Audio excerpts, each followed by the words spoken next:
Okay, just taking a moment as I see some attendees joining our meeting tonight.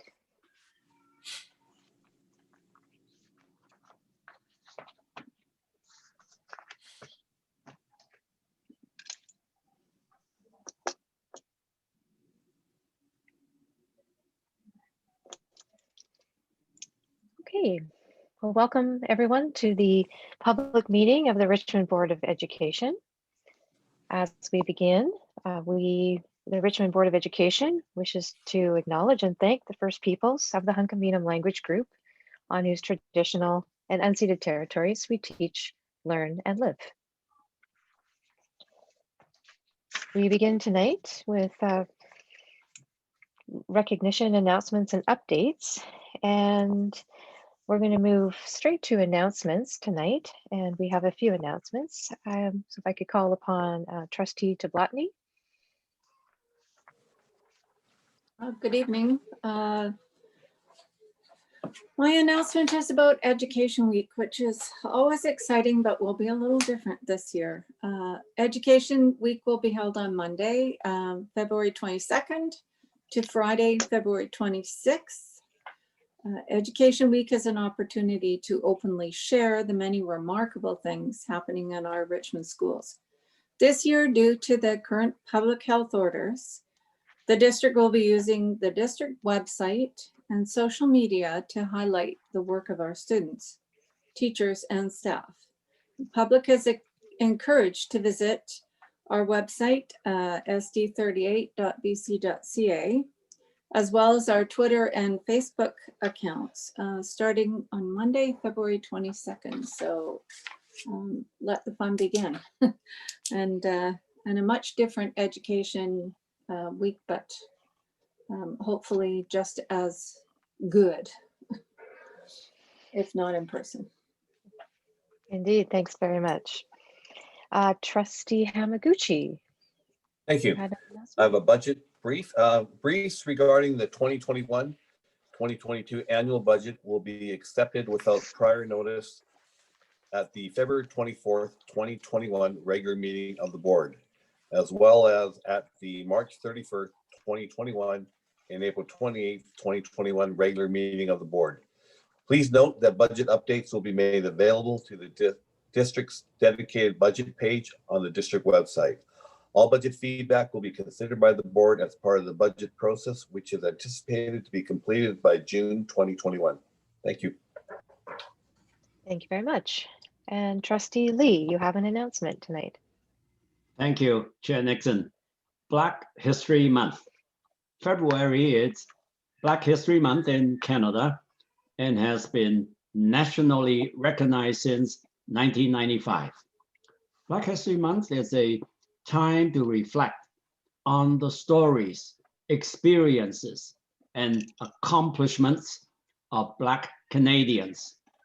During Black History Month, our school district will celebrate the many achievements of Black Canadians who, throughout history, have contributed greatly to make our country, Canada, the culturally diverse, compassionate, and prosperous nation that it is today.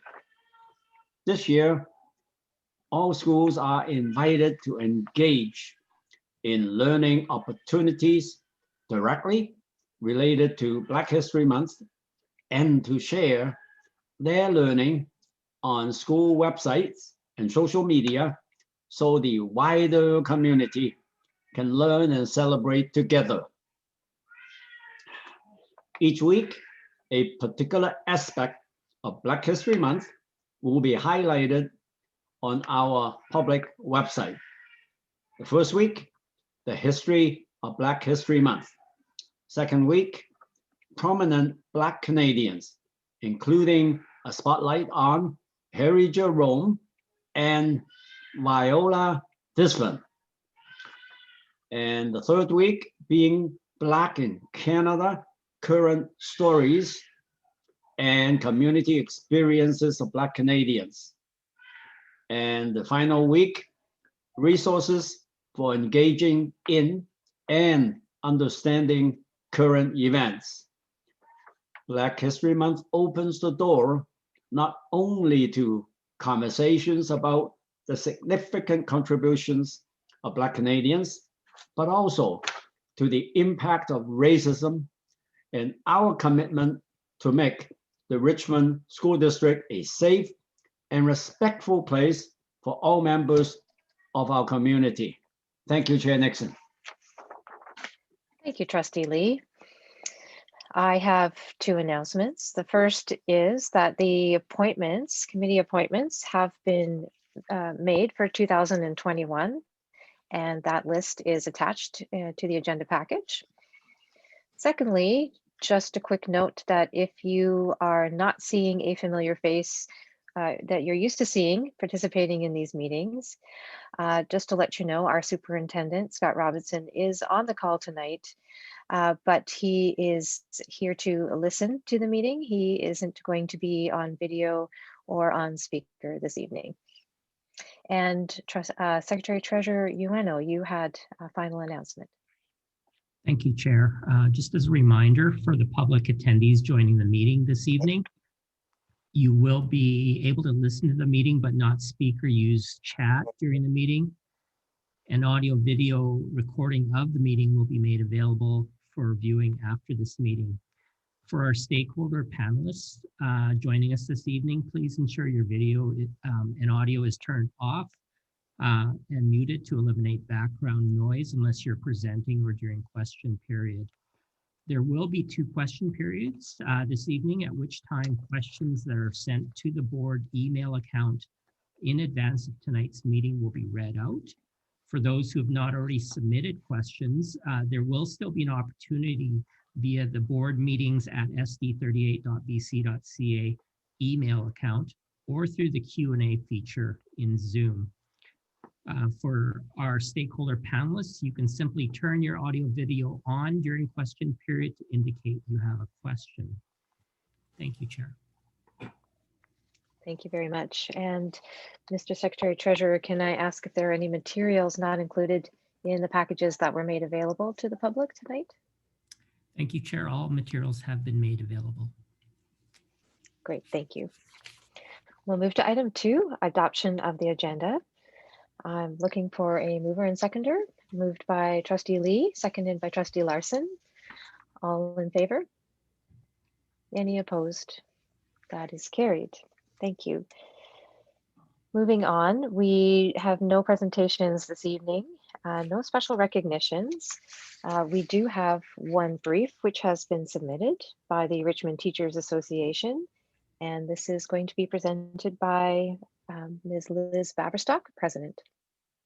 Ms. Baverstock, yes, I see you there. Great, welcome. Thank you, and good evening, everyone. And I was reminded today that, you know, I don't actually do briefs, I do longs. So here's my long, and I'm actually very pleased and honored to present on behalf of the Richmond Teachers Association some recent RTA COVID-19 membership survey results. And this is a survey that we did recently, very recently. We launched it on January 13th and we closed it on January 19th. So you are getting very up-to-date information from our membership. And we did present this at our general meeting last night, which we had. And so we were able to present the results and we provided further information to our members on our website.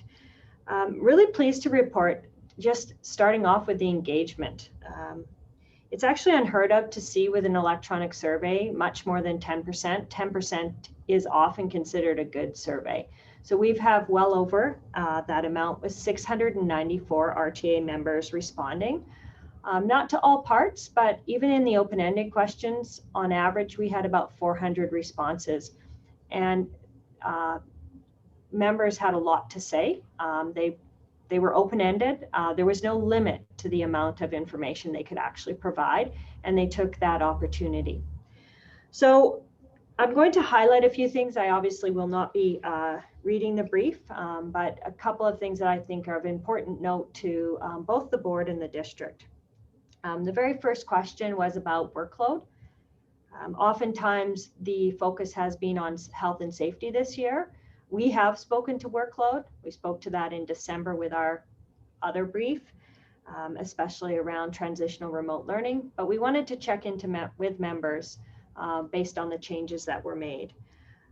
You can see that, there still there's a number of people who agree that the workload's manageable. In the middle, there's this, 27% who probably say, workload is always tough, and it hasn't changed that much. And then there's about 29% that disagree or strongly disagree. And I think that may vary by school, by subject, and we actually have to dive deeper into our statistics to really understand that. We do have more information.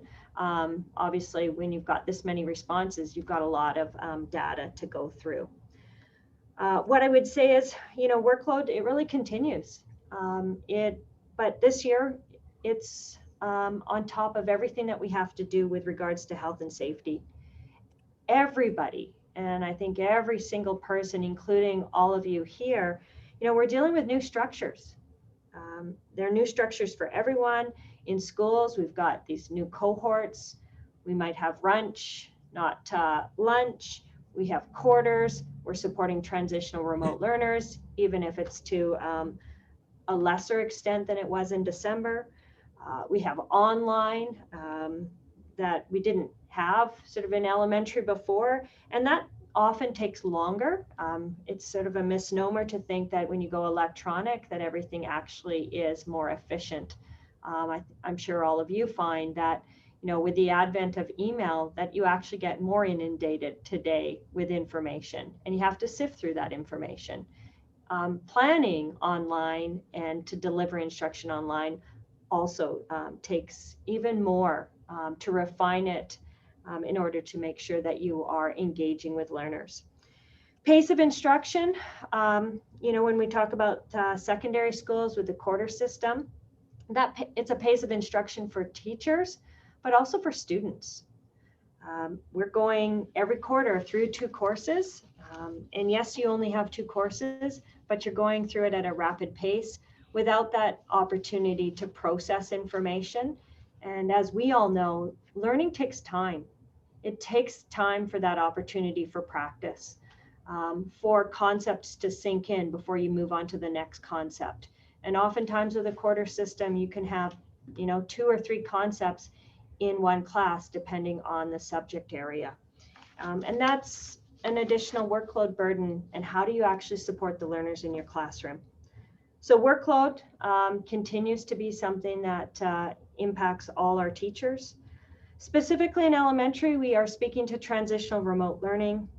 As we see the change to what we call quarter 3, and perhaps seeing some more learners return to school, in-school instruction, though it obviously isn't as many as we had hoped at this point.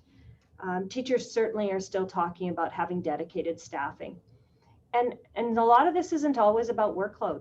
It's actually about making sure that the learners who are at home get enough support. Because at the end of the day, what I think this survey actually really rings true is teachers care about the learners. And every change that's made, they feel the impact of learners, and that might be the impact of learners that are at home. And so feeling like we're not doing enough, how do we reach out more? And really this underlying current of having more dedicated staffing, or on the other hand, not having transitional remote learning. But I would say that that doesn't mean that teachers actually want to see higher density classes. It actually might mean that they want to see some more of a model where we have 50% density. And we know that within the ministry guidelines, that's not possible, not at this stage, but these are tensions that teachers are dealing with every day because they care about the learners and they care about the families. I know this will be a comment, like, where are we going to find the teachers? Well, we do have some teachers who are at home for health reasons, and I highlighted this in my last brief, who are unable to work for exactly the same reason that families are choosing not to send their kids to school. That's an untapped resource. And I think that's something that the province really does need to look at. And it's questions that you need to ask, like, what are the absences? Do we have more absences than ever? Are those long-term absences? And are those related to COVID-19? And is that an untapped resource? Is that something that we can use to better support learners who are at home? In secondary, reporting demands continue to be, and also in elementary, we're hearing this as a theme. Nothing's taken away. The pace is faster in secondary. Teachers are reporting that they feel like they're reporting or communicating student learning every 2 weeks, whether that's an interim, whether that's a conference, whether that's the report card or another interim. So that's an additional stress. And I know that everyone's trying to offer ways to balance, but the message isn't getting out there and people are feeling that burden. I do think all over, people are feeling the stress that ELL learners need additional support. It's complicated in secondary because a lot of ELL classes are multi-grade. How do you support multi-grade classes? How do you support those ELL learners who need more time in school? The pace of the quarter system I have talked about. Talking about learning services, we've talked about them and some changes have been made and there has been some additional staffing, but people desire to return to their roles to support teachers, to support learners as consultants and coordinators. And it still is something that people would like to see. Part of their jobs, for some of them, are office hours, yet they don't have that ability to work from home. Sometimes that's not possible because of commuting. But sometimes that makes sense because there aren't private office spaces. It's not unheard of to hear that people have to take phone calls in stairwells because that's the only private place they can find. So those are things that we've heard from our members. When we talk about questions 3, 4, and 5, those really all deal with health and safety. And 3 and 4, number 3 is talking about bringing COVID-19 home to immediate family and household members. And I think all of us feel a level of anxiety every time we make a decision to go outside of our home. Every day. But for some people, that might only be once a week. You go into a grocery store. It's a decision you make. There's risk with that. But the difference is that teachers, they're doing that every single day. And they're doing that inside the bounds of public messaging that COVID-19 is in our communities. It can be silent. It can be asymptomatic. You don't know it's there. And then at the same time, they're dealing with inconsistent messaging. Schools are different. They're treated differently. Even though when a teacher walks in a classroom, they know that 2 meters distance is not possible. It's not possible in every classroom, yet there's no mask mandate still. And we're at 5 months through the school year. Yes, we know that people are told to stay home when they're sick, but again, we constantly hear messaging about asymptomatic cases. And that's what they're walking into every day. And I think very few of us have that experience. I don't have that experience. I work in an office with a very small number of people. I can stay distanced from those people. So I think that's something that we have to remember. That burden is with teachers every single day. And what I would actually note is that 75% of our teachers are worried about that, bringing it home to their household, to immediate family members. Only 63% are worried about their own health. You know what that says? It's what's always rung true to me is teachers care. They care about others above themselves. So this is a burden that they're taking to work every single day. What I would say is they're also told every day, to trust others for their own health and safety. Trust the decisions that people are making every single day, that families are making every single day. Yes, we know the message is we've got to do more to keep schools safe, to keep schools open. But that's a level of trust that you don't have control of. And again, I don't think those of us here, most of us, though there are some, certainly some that are working directly in schools, we're just not experiencing that. And I think that's something that rings about this survey, and I've known all along, but that message is loud and clear. So when it comes to health and safety, there is not a high level of confidence in the provincial health and safety protocols. And I think really what that comes down to is some of this inconsistency of messaging. The mask mandate or lack thereof,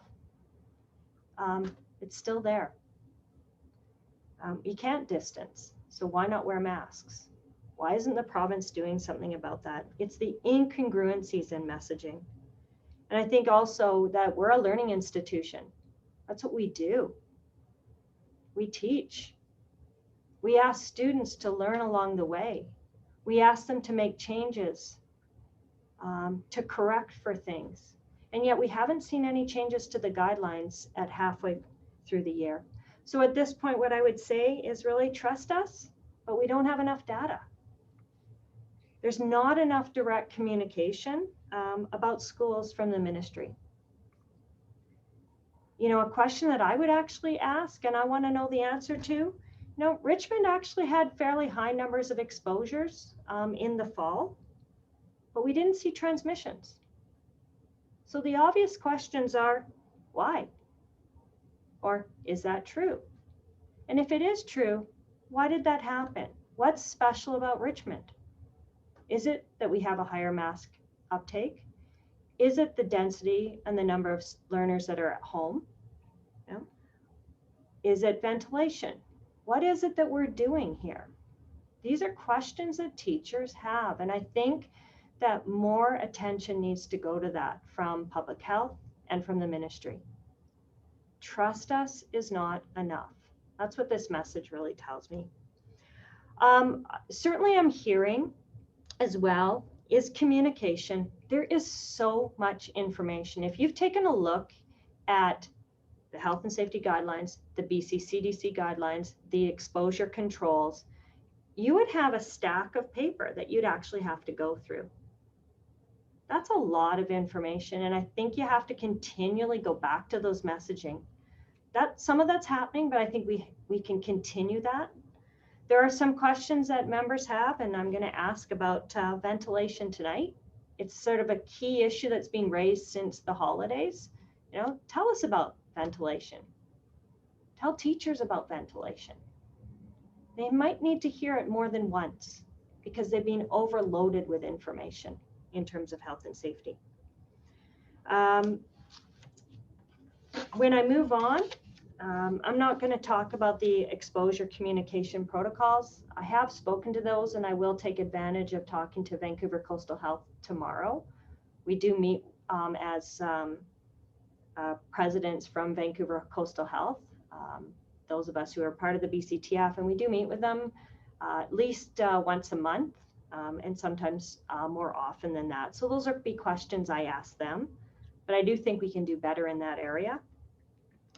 And then finally, when you look at the questions that I asked, number 8 starts turning our attention to the next school year, and you think, we haven't even reached halfway. Why are you raising this now? Well, starting in January, staffing notifications go out.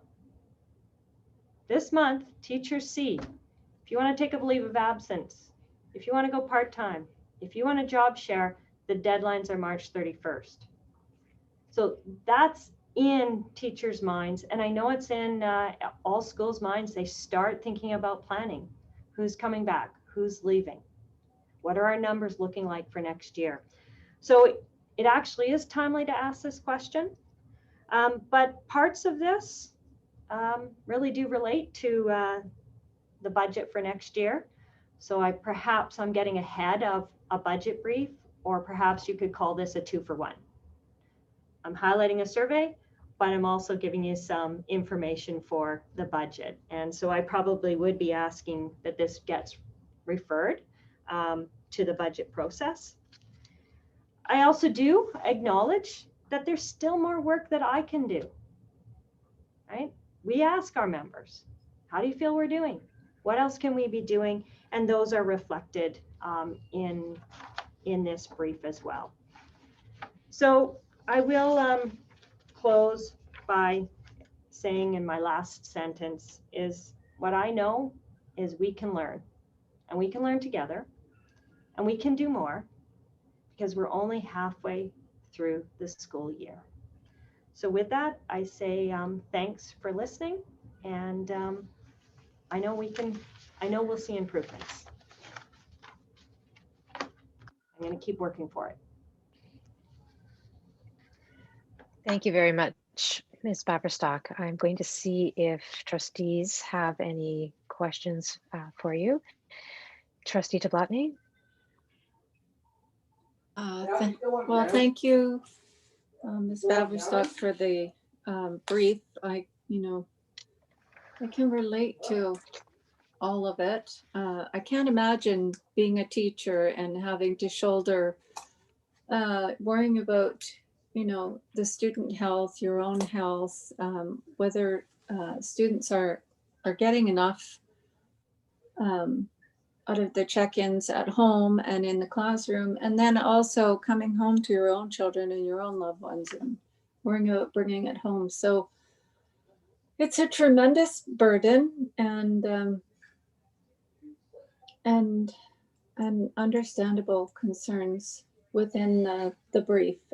I also appreciated the look towards next year and things to consider. So yes, referring it to the budget process is definitely a must as we move ahead with that process. And I noticed that you've CC'd, our MLAs, but I'm wondering, did you send this to the Minister of Education too? And are you planning on presenting it there and the provincial health officers, Vancouver Coastal Health? Okay.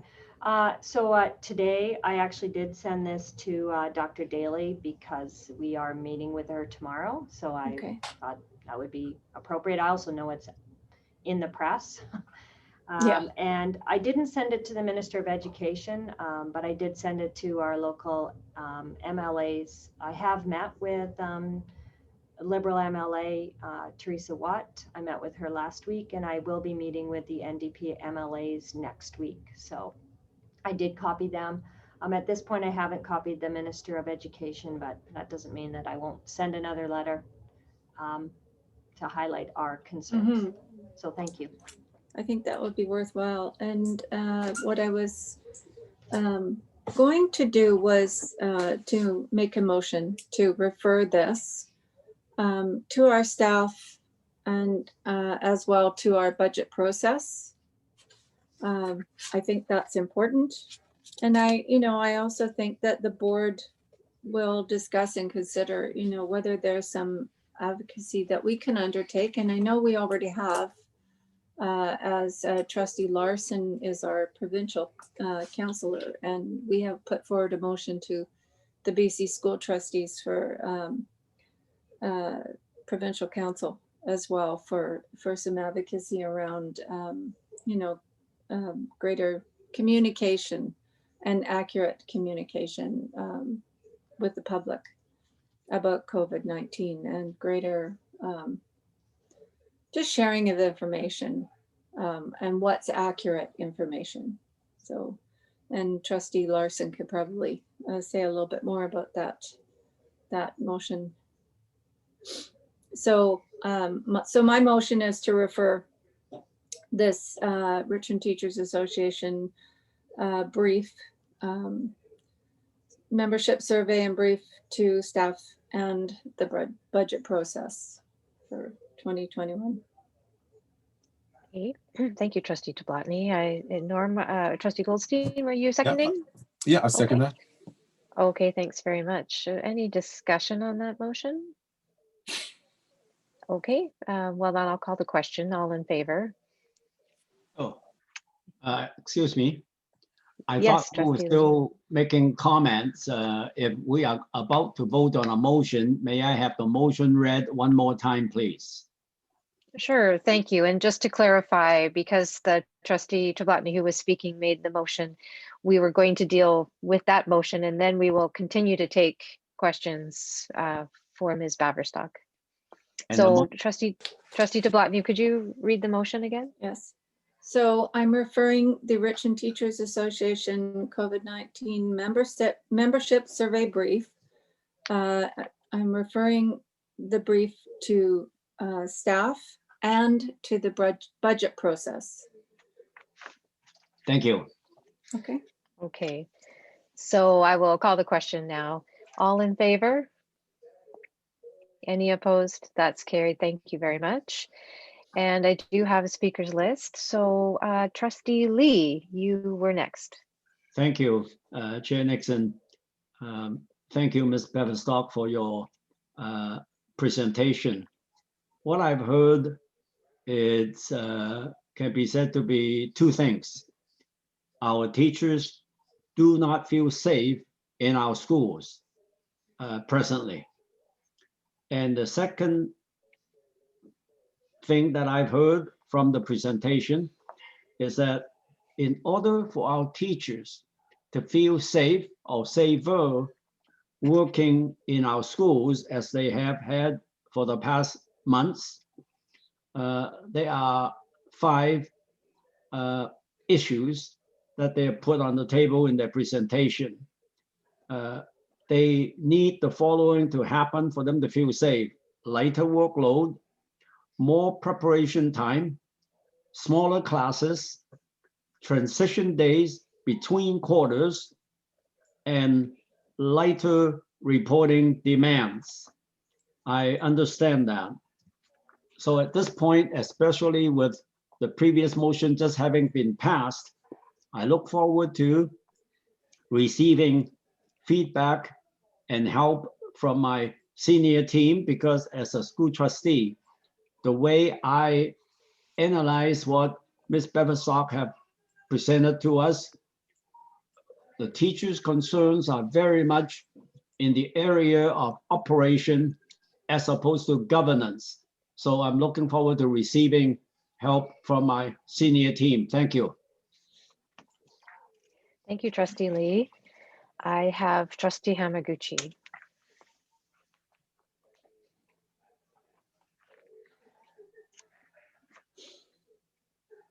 Trustee Hamaguchi, we can't hear you yet. Thanks. Sorry, folks. Sorry about that. Liz, thank you very much for your brief. As always, it's well put together and you raise a lot of good points. The issue always comes down to, okay, so what can we all do here? And, and a lot of our actions sort of stem from the direction we get from the ministry and, the provincial government. And, so I'm hoping that our staff will continue to press them to, to raise the concerns that you've talked about.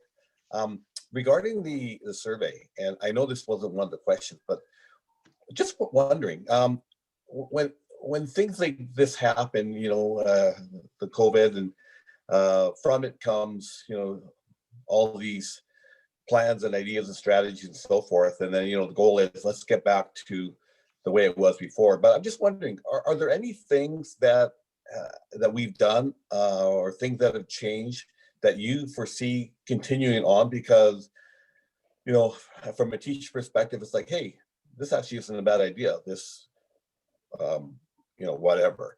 Have anything sort of popped up from your stance that you look at and say, when this is all over, we probably should continue doing this, or we probably should continue doing that? Does anything come to mind? So thank you for that question. And I'll just actually address do teachers feel safe? I think teachers feel concerned. They feel worried. That's underlying everything they do.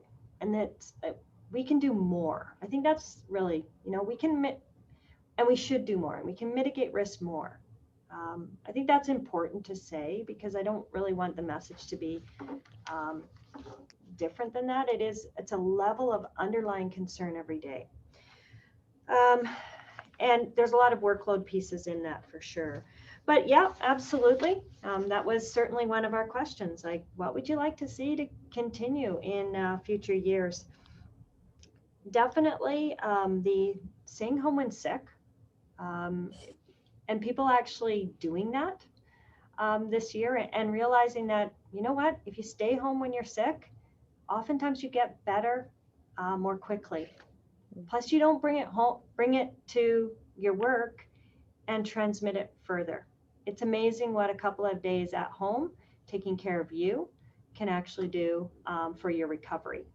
And I've certainly heard that even in my own office, when people have to stay home when sick, and how much more quickly they can get better.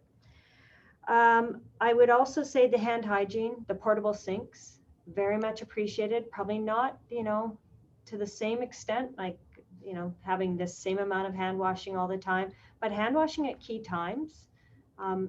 Sneezes and diseases, regular sneezes and diseases that are there every year in schools.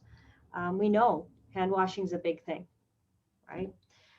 So hygiene obviously is something there. The mandatory outside time, often referred to as West Coast recess or West Coast lunch. It's not something you can do everywhere, but it is something you can do here. Yep, dress up in your Muddy Buddies.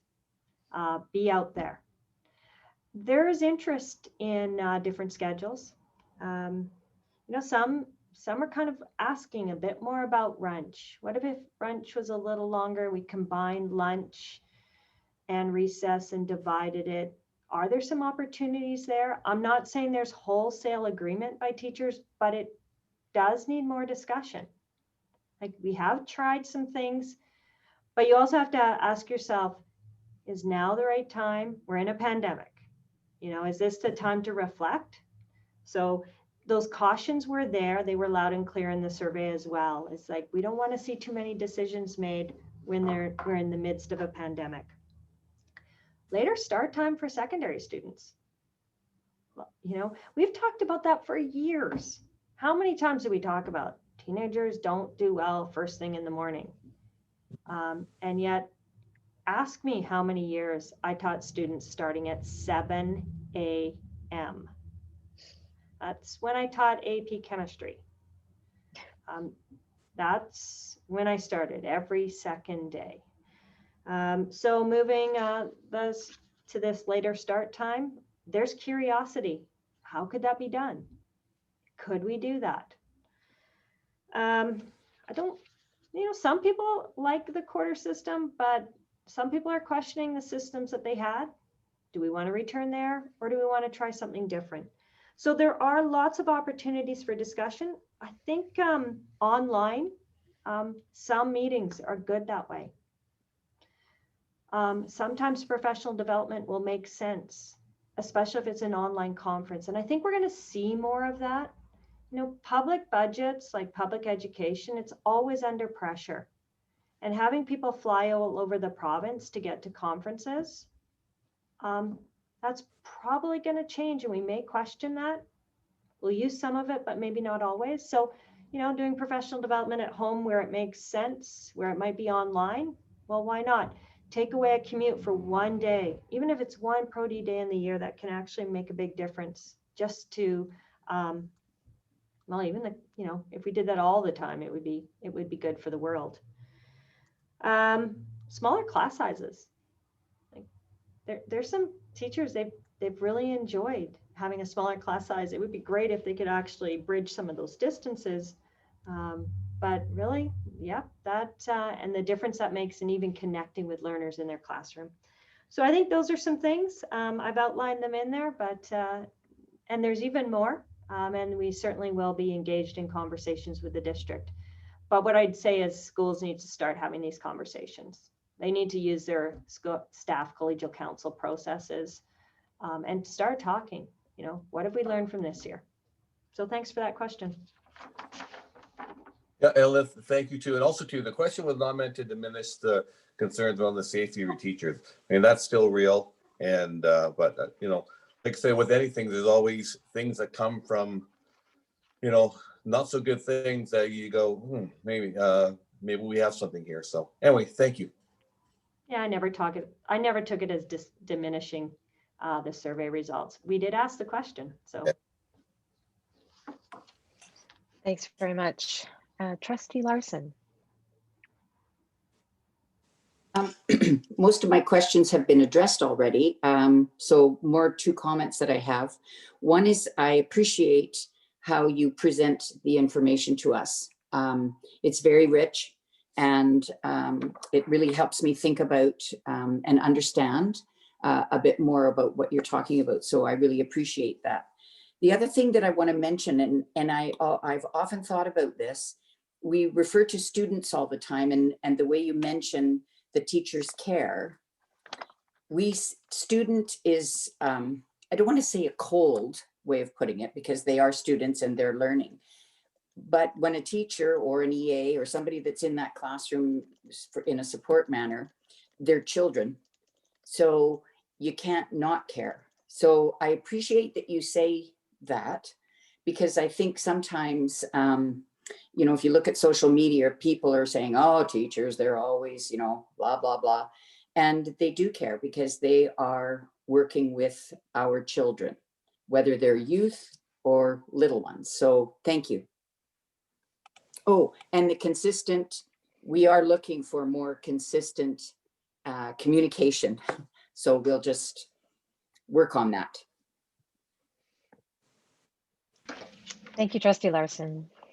And thank you, Ms. Baverstock. There's no question our teachers have faced just enormous challenges this past year, beyond the normal challenges and responsibilities of teaching and being a teacher.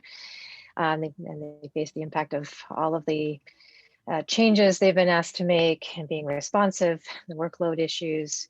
But I heard really from your heart the kind of weight that teachers carry, of the weight of concern for the well-being of their students as well, and that's significant. So just thank you for the brief. Thank you. It's helpful for us to in our understanding of teachers' experiences and also the current top of mind concerns.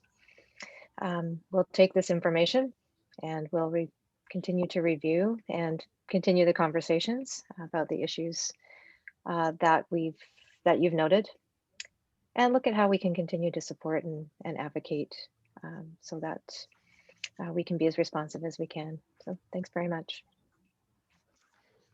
Thank you very much. And I do want to thank all the teachers that have provided feedback, whether it was through the survey or just to us all year. They're very engaged. They're reaching out, and so proud of all of them and everything that they're doing every day. And my own team, Tim McCracken, Steve Wenglowski, and JW Cho. I don't do these briefs without them.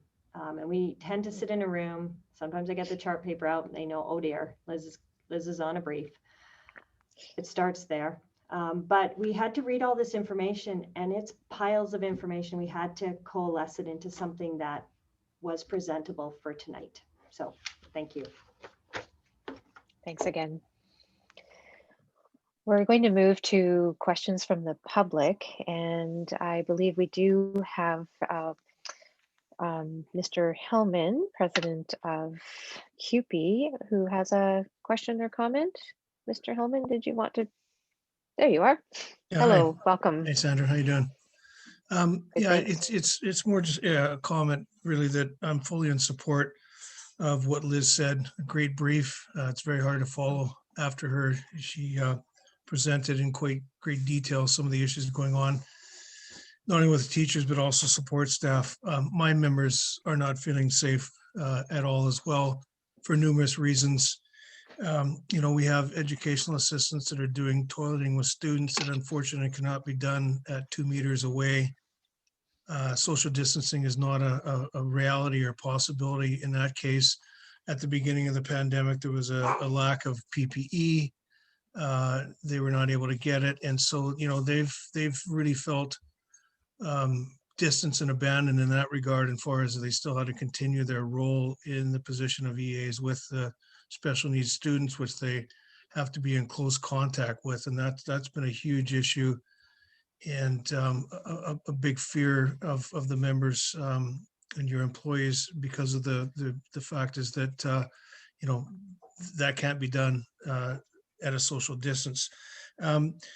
You know, the other thing is, yeah, obviously the masks would be nice if they were mandatory. That's obviously not your mandate, other than to advocate for it, because that's up to the provincial health officer to determine that should be an order. We've tried to advocate through CUPE and myself to, you know, see if that could be done. But unfortunately, it's not happened so far. I don't know if it will be in the future, but you know, the masks have been an issue too because of the cloth masks. They've gone from the single layer to the double layer.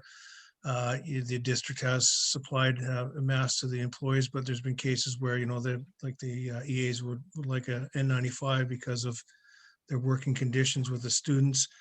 I think one of the big things is, you know, some of the lack of information in there. Again, it's not anything to do with the district. I'm just passing this information along as far as their anxiety levels, you know, because it goes to coastal health, and then coastal health gives the information to the school district. But I think, you know, that's been concerning for the people, that they don't know what's going on. The other big thing is the quarantining. We've had some of our members, your employees, that have been quarantined without pay due to a possible exposure at their school. And the other big issue that we have too is the fact that there's been a lack of allowances for them to work from home, Zooming with their students. You know, if the students are quarantined, then and the EA is quarantined, that's a perfect scenario there where those students are at home that normally would have been in the school with the EA supporting them, and they are no longer getting that support because the EAs are not permitted to work from home. So they're home quarantined without pay unless they have sick leave available to them.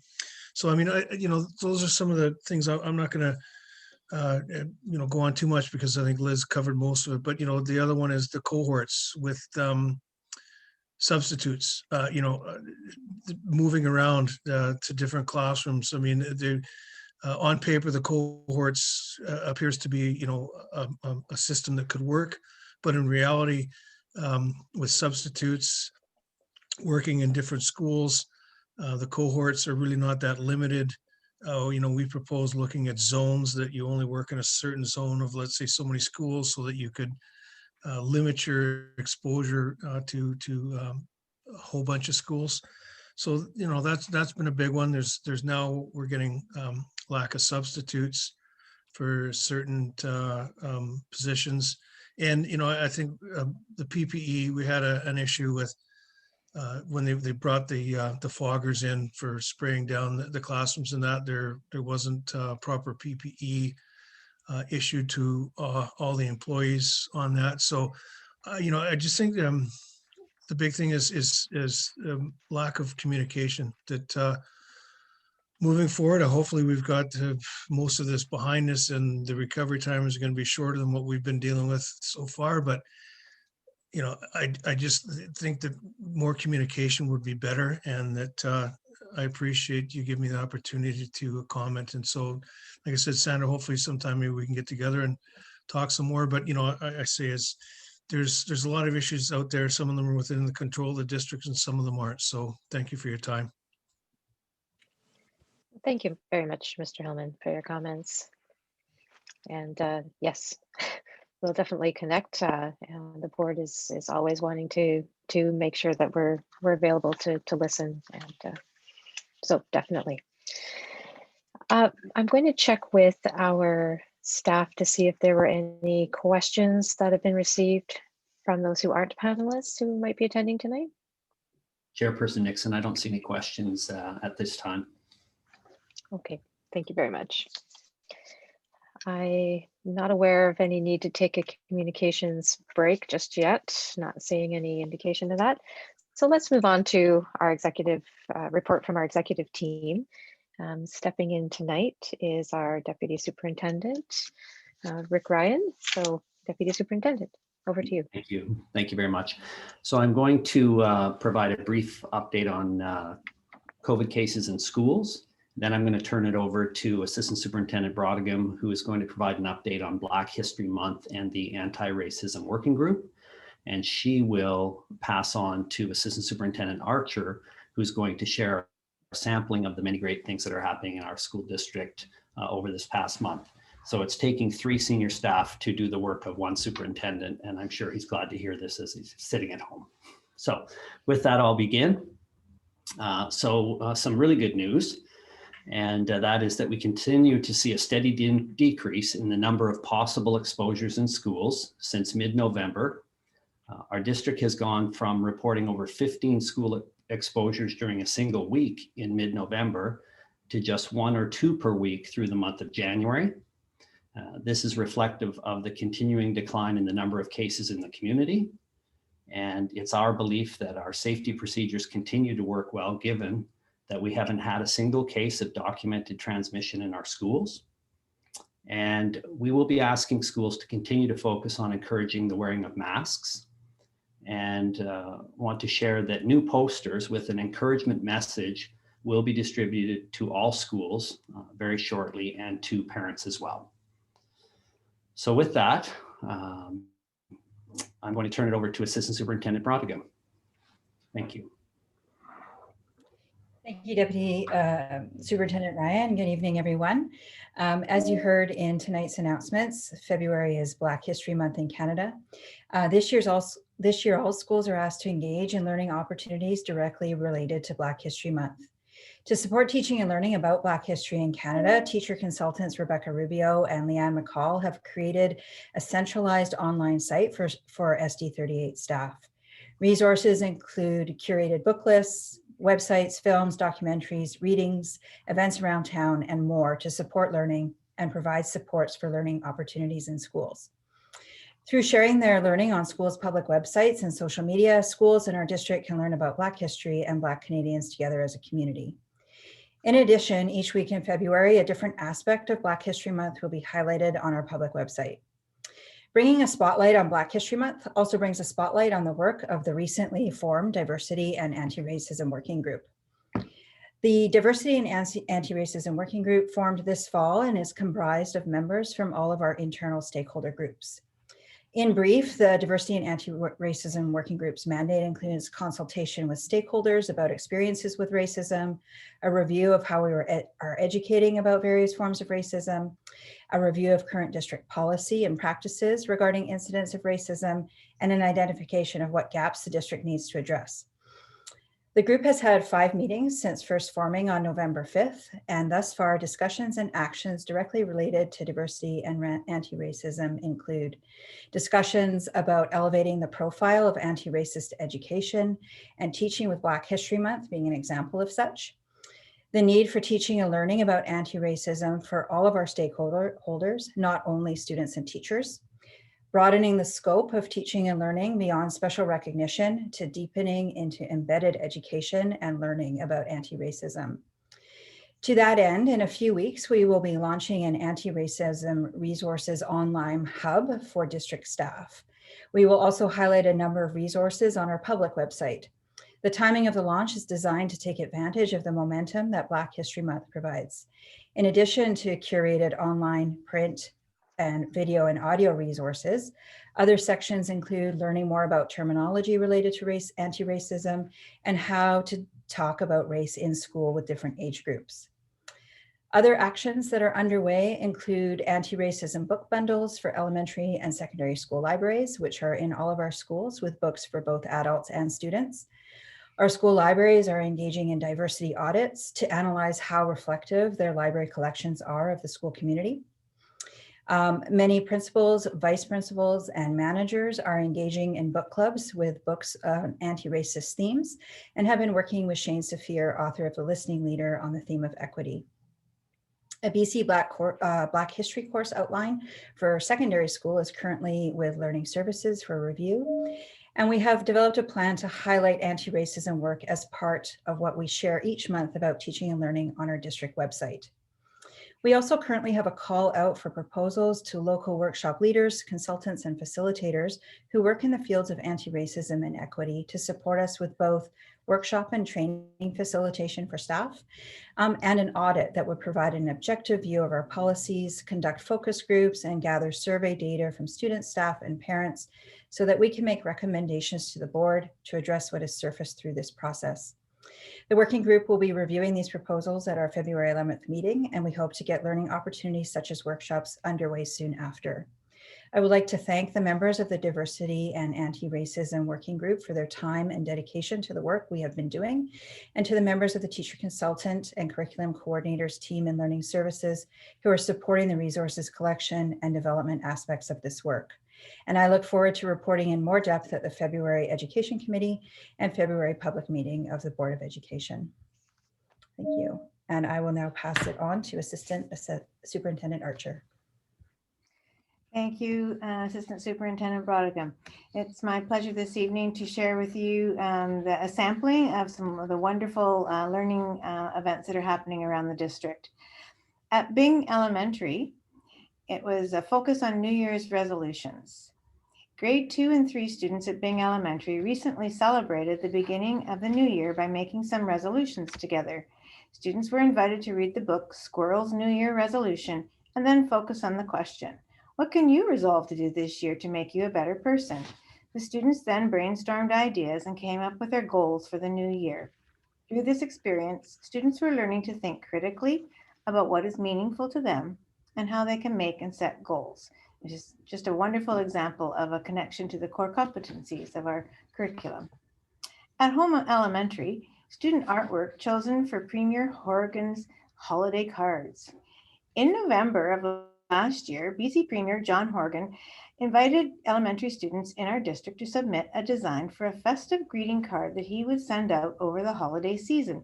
On January 5th, Houma Elementary received an envelope with exciting news. A combined artwork created by 2 grade 4 students, Morgan Gao and Emmy Chan, was chosen as one of Premier Horgan's holiday cards. Emmy and Morgan's design came together quickly. Emmy's arm was broken and in a sling at the time, so the 2 girls decided to work together. Morgan did the drawing of the moose and dog sled with Santa, and Emmy drew the snowball fight and the girl building the snowman. They said that working together showed them how to collaborate and be successful as a team. Well done, Morgan and Emmy. Richmond School District's Virtual Art Gallery. Since September 2020, the Kitchen Table Sketchbook Art Project has provided weekly arts webinars for transitional learning students. Through this project, students have been making connections to nature, local and international artists, art history, art institutions, galleries, and museums around the world. An online art gallery was recently developed to showcase and celebrate the students' artistic accomplishments. Since the gallery's inception, students have been contributing artwork each day. What a lovely example of the power of learning through the arts. Gilmore Elementary, connecting to the outdoors. Teachers at Gilmore recently spent time taking their kindergarten students on outdoor nature walks so that they could take a closer look at their environment. The teachers encouraged the students to explore the animal tracks in the mud and learn about the land through the stories of these tracks. Through this, the students were able to connect to nature and grow their understanding of the environment. At Whiteside Elementary, there is an architectural masterpiece.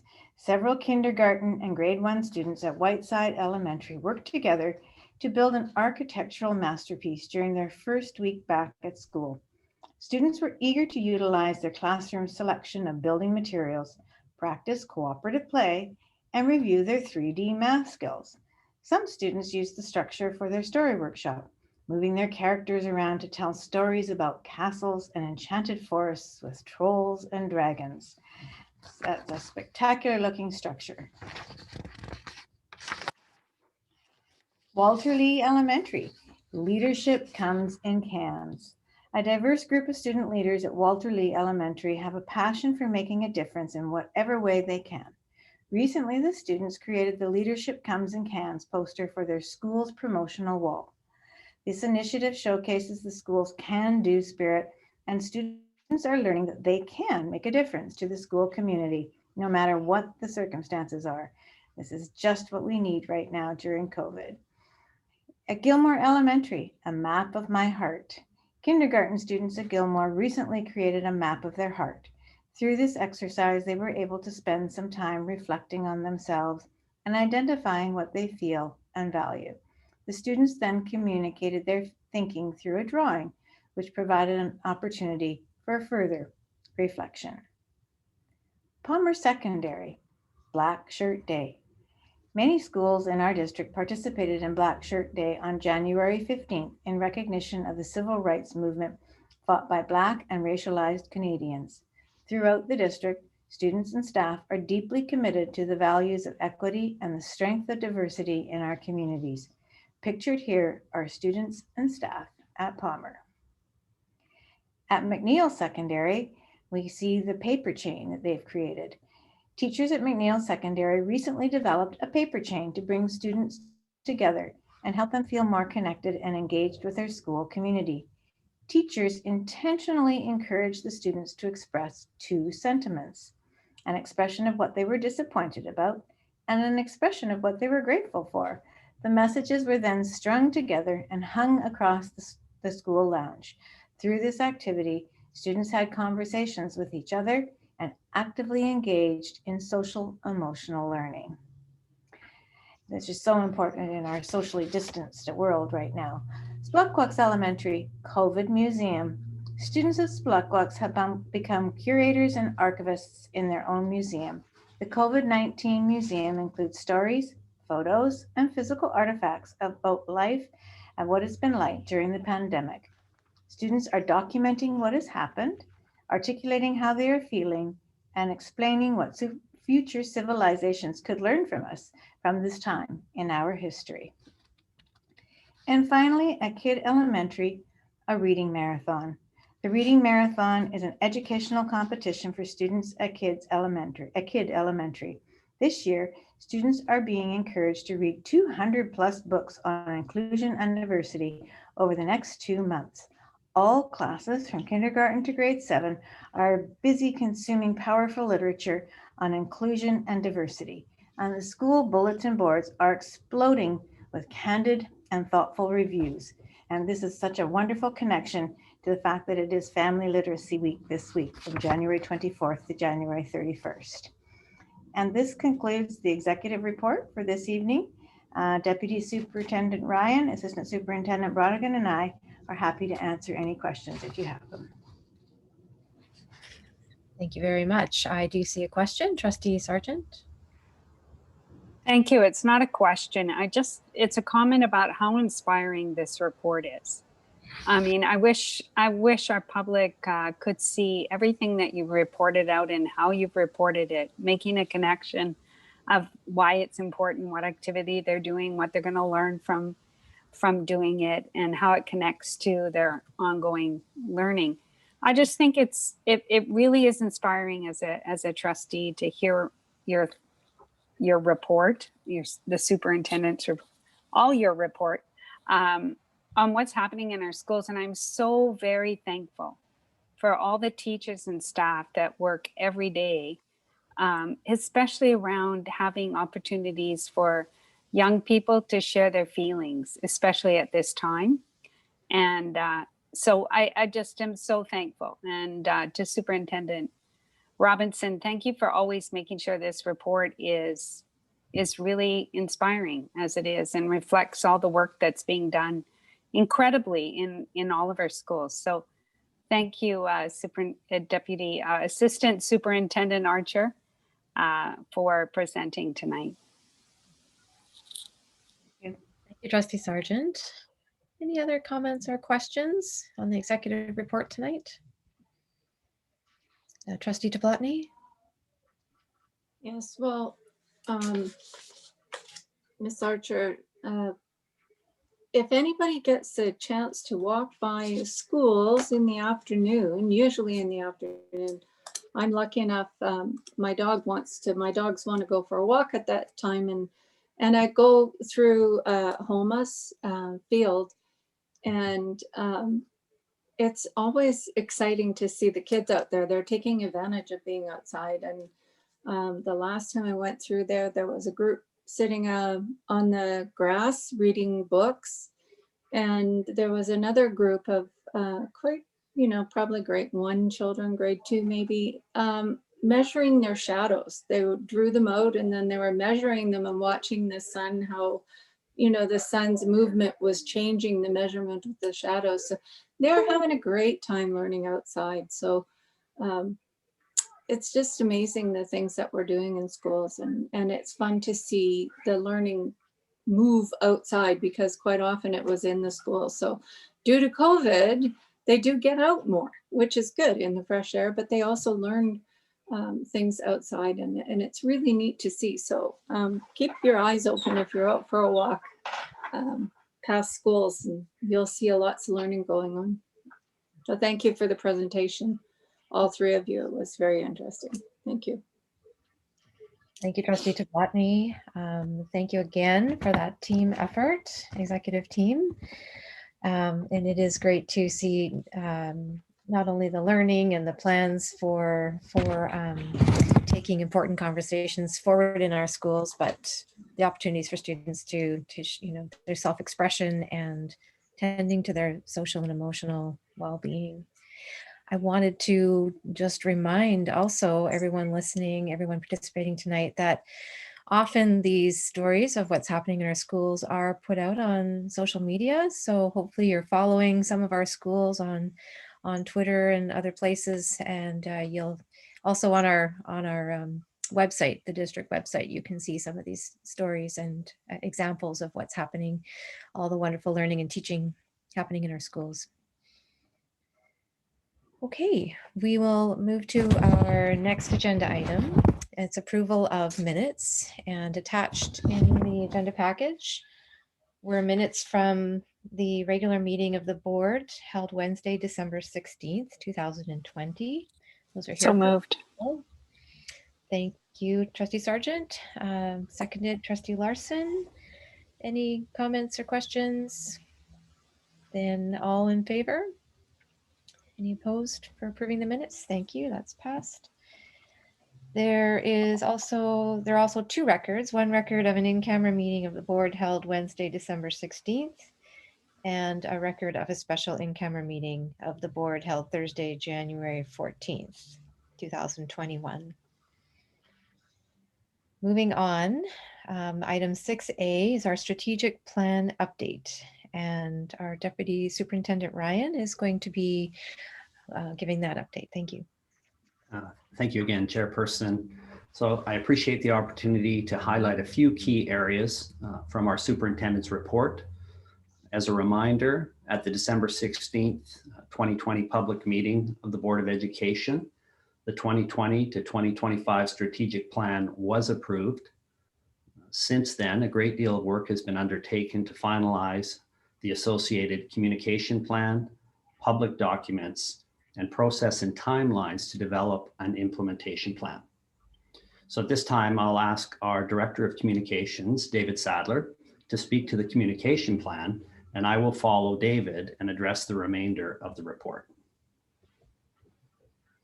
So the communication strategy for the strategic plan was shared as part of the December 16th board report. Since that time, a few minor changes have been made, including the addition of notifying Vancouver Coastal Health, the RCMP, the Mayor's Office, and the Richmond Members of Parliament. As was done with the LRFP and the school boundary changes, the district is committed to a broad-based communication strategy that effectively informs the public. The strategic plan will be made publicly available on Monday, February 8th. It will be disseminated in both English and Chinese, and it will be shared widely across the district through our websites, social media, our intranet, and our schools. A press release will also be delivered to all media outlets, and over 1,400 printed copies will be delivered throughout the Richmond community. Thank you, David. So again, I'll pick up on the public strategic plan document, share some comments from the report. So a comprehensive strategic plan document for public distribution has been developed. This includes a message from the Richmond Board of Education, high-level statistical information about the district, description of the process leading to the development of the plan, vision, mission, and value statements, a description of the 5 areas of strategic priority, a description of the goals and objectives for each strategic priority, and a statement about the role of the Board of Education. In addition, a shorter form of the document has also been developed, and limited qualities of the print versions of both documents will be made available for distribution, with the focus being on providing access to documents online. The next section, planning for implementation. Implementation of the plan is the responsibility of staff. Staff are currently in the process of developing a draft implementation, monitoring, and reporting plan.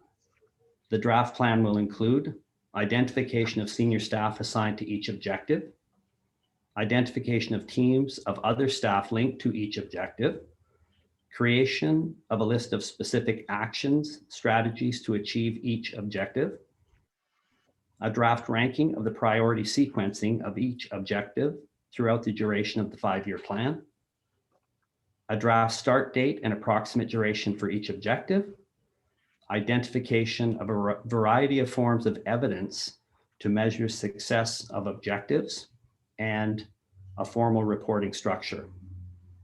So this draft plan will be brought to the board shortly after spring break 2021 for discussion and refinement based on feedback from trustees. And formal implementation of the plan will begin at the end of June 2021. And so, on behalf of the superintendent, we're very grateful to our Richmond community for the thoughtful input to this plan. And thank you most of all to our students who were central to this entire process.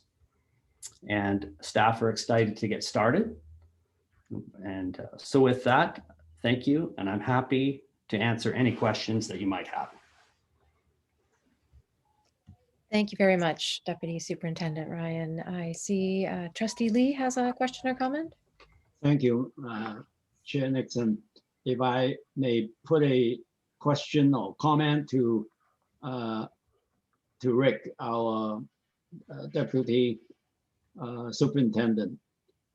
I have come across on the strategic plan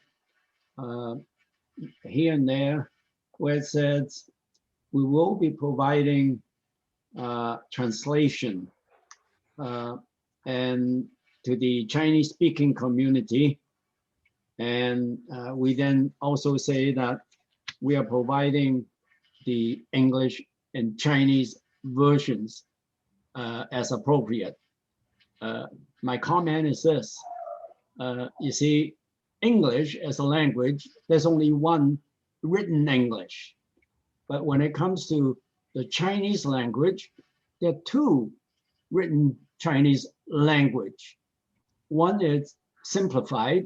That's the one brought in by the Communist Party of Canada when they took power in mainland China in 1949. The other one is traditional written Chinese as opposed to simplified written Chinese. And they are practiced in countries like Taiwan and in the Chinese communities in various Southeast Asian countries. So when I see in our written documents that says we are providing written Chinese translations, I have a very humble suggestion that we make it clear, if I got it right, the practice in Richmond, for very good reasons, I understand, it's only giving the simplified Chinese written translation, not the traditional, because there are many Chinese speaking people in Canada who can read one or the other, but not both. So that's my comment to Rick. Thank you. Thank you, Trustee Lee. Are there any other comments or questions? Okay, well, just again, I think on behalf of the board would echo our gratitude to all of our stakeholders and everyone who gave input into the development of the plan. In particular, our students, and hopefully they see their voices reflected in the priorities that we've set. And we also know that a plan is only as good as our commitment to monitoring and taking action on. And so I thank staff for putting together what looks to be a really comprehensive plan for implementation. And we'll look forward to seeing the details after spring break. Thank you. Thank you very much. Our next item is Education Week. And we have a memorandum in our agenda package from our Director of Communications, Mr. Sadler. Would you like to speak to your memo? Yes, I'll just share my screen here.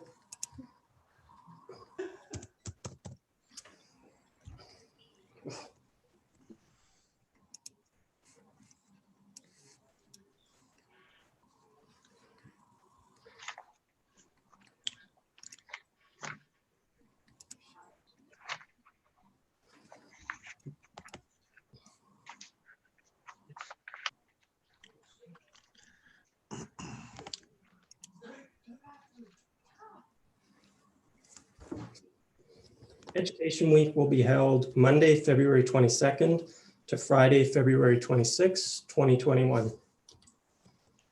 Education Week is an opportunity to openly share the many remarkable things happening in Richmond schools. This year, due to the current public health orders, the district will be using virtual platforms to highlight the work of students, teachers, and staff. Potential benefits to a virtual format include increased access, equity, and opportunity for all students. Both students in school and in transitional learning will have the opportunity to contribute. There will be an increased range of participation options because teachers and students will be able to share a greater variety of their work that they are engaged with in the classroom. There will also be an increased opportunity for students to share their learning in different formats, including written word, photos, video, and audio.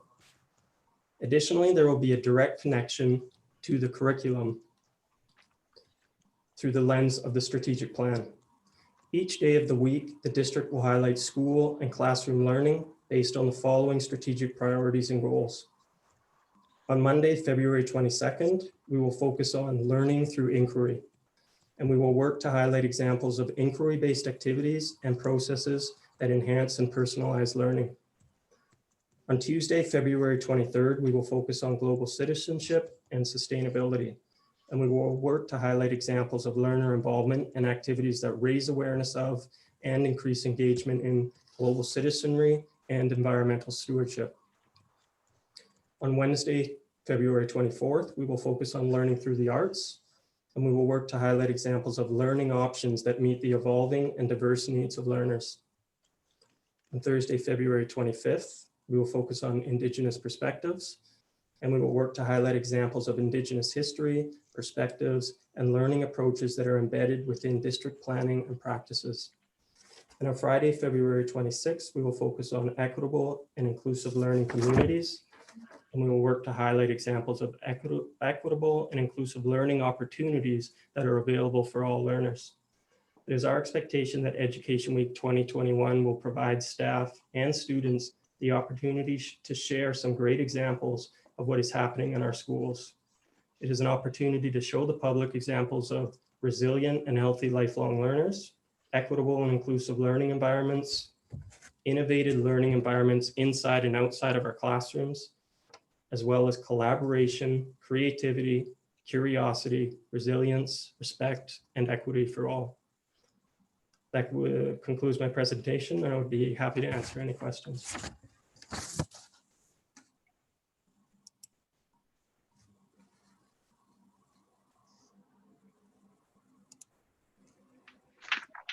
Thank you very much, Mr. Sadler. And I'm going to look to see if there are questions or comments. Trustee Larson?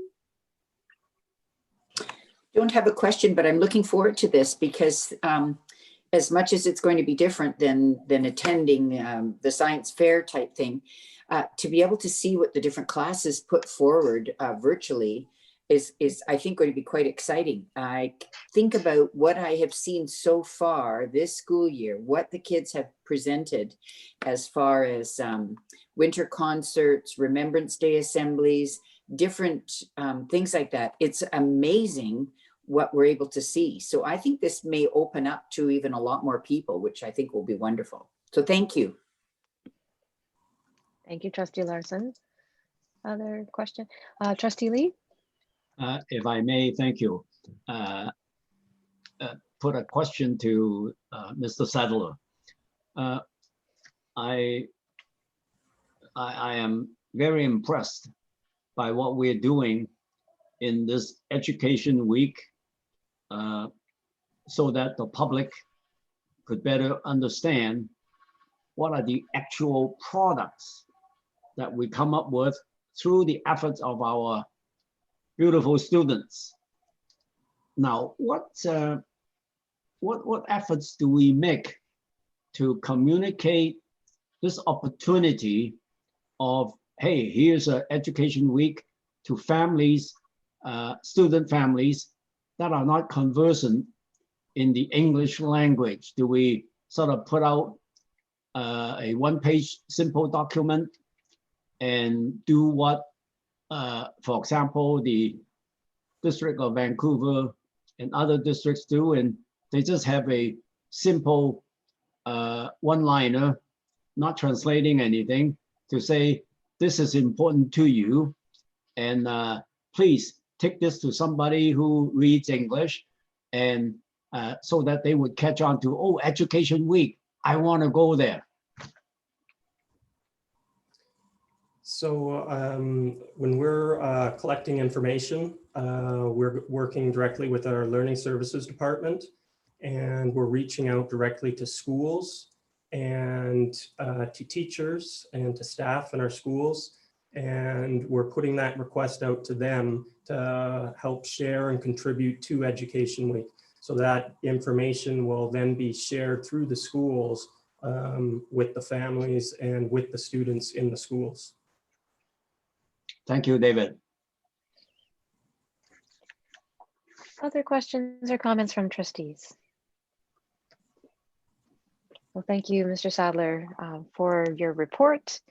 We're so grateful to you and your team for working to adapt to the current circumstances and finding creative ways to host Education Week online. And I'm sure we will all benefit from being able to take part in that. So thank you.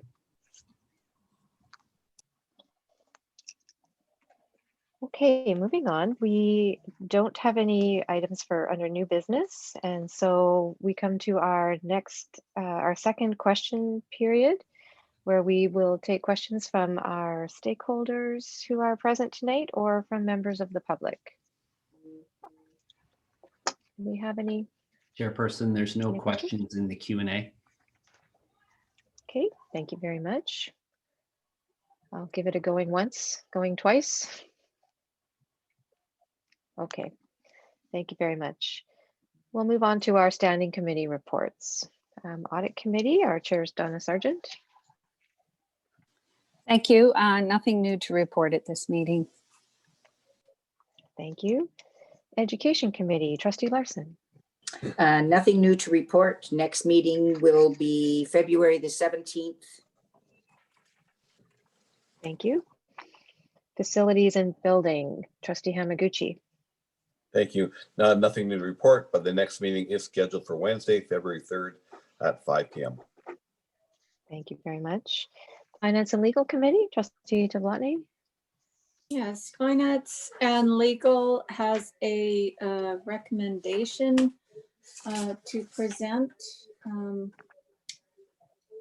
Pursuant to the School Act, the board is required to approve by resolution expenses incurred by trustees. And so We do them 3 months at a time. So these are expenses for the 3-month period that ended December 31st. Totaling $1,570.02. So I'll read the recommendation. Whereas the Board of Education is paying for expenses incurred by trustees in the discharge of their duties, be it resolved that in accordance with the School Act, Board of Education number 38 approves trustees' expenses paid during 3-month period ended December 31st in the amount of $1,570.02. Okay, thank you very much. Just for trustees' information, the motion recommendation is on page 28 of your agenda Yes, package. Sorry, and there's also a a schedule of what the expenses were for. I'll second. So Chair. thank you. So moved by trustee Delatney, seconded by trustee Sargent. Any discussion? Okay, yes, trustee Lee. Would somebody help me by recapping the motion that we're about to vote on? Sure, we're on page 28 of the agenda package. I'm trying to find page 28, but if it's simple enough for somebody to repeat it just verbally, You that would want be me to great. repeat the motion? Please. Okay, whereas the Board of Education of School District number 38, Richmond, is paying for expenses incurred by the trustees in the discharge of their duties, Thank you. be it resolved that in accordance with the School Act, the Board of Education of School District number 38, Richmond, approves trustee expenses paid during the 3-month period ended December 31st, 2020 in the amount of $1,570.02. Thank you. Okay, thank you. Any further discussion? Okay, all those in favor? Any opposed? That motion is carried. Policy Committee, I Yes. will, Also, sorry. oh, sorry, my apologies. Yes. So minutes of the meeting held November 18th are attached for information, and a meeting was held on January 20th, 2021, and there is the next meeting is scheduled for Wednesday, February 17th at 11 a.m. and public is invited to attend at that time. Thank you. Thank you, trustee Delatney. Just reporting out for Policy Committee, minutes of the meeting held November 16th, 2020 are attached for information. Meeting was held on January 18th, and the next meeting is going to be on Monday, February the 8th at 10:30. We have no correspondence this evening. Under board and committee representative reports, we would simply report that the Council Board Liaison Committee is scheduled to meet on Wednesday, February the 10th at 9:30 via Zoom. There is a public component to that meeting, and so we would at 9:30, if you, I'm not sure if everybody would know that, so you are invited to participate in that. That takes us to the end of our agenda. I would look for a motion to adjourn. Trustee Delatney and seconded trustee Goldstein, all in favor? Thank you. We are adjourned. Have a good evening, everyone. Thank you for taking the time to be here tonight. Thank you. We can see everybody behind those little boxes waving too.